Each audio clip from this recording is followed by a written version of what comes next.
আমাদের জীবনে সবসময় এটাই শেখানো হয় যে কখনো কারোর নিন্দা করবে না, কিন্তু আজকের দিনে সত্য হলো এটাই যে প্রত্যেক ব্যক্তি কোনো না কোনো সময় কোনো না কোনো মানুষের নিন্দা করেই থাকেন।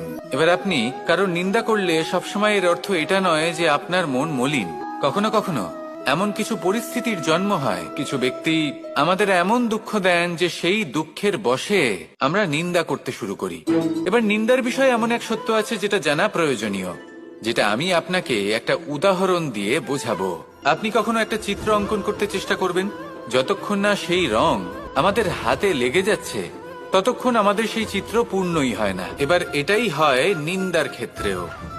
কেউ আপনাকে যতই দুঃখ দিক না কেন, যদি আপনি কারোর নিন্দা করেন তাহলে কোথাও না কোথাও সেই নেতিবাচক শক্তি অবশ্যই আপনার মধ্যে প্রবেশ করবে। তাহলে সেক্ষেত্রে কি করা যায়?